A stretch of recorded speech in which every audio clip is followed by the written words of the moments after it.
അവിടുന്ന് വിട പറഞ്ഞു.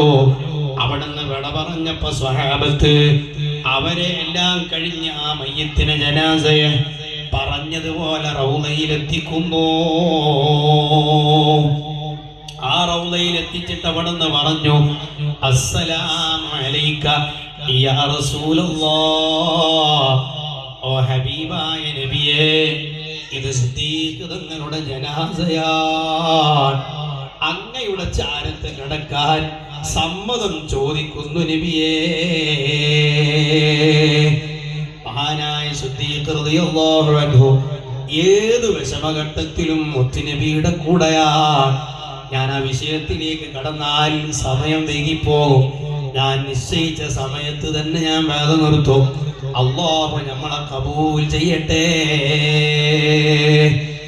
ആ ഖബറിന്റെ റൗളയുടെ അരികിൽ ചെന്ന് സമ്മതം ചോദിച്ചപ്പോ, വഫാത്തായ മുത്തുനബിയോട് സഹായം തേടിയപ്പോ ആ റൗളയിൽ നിന്ന് അതാ മറുപടി വരുന്നു, അദ്ഖിലുൽ ഹബീബ ഇലൽ ഹബീബ്.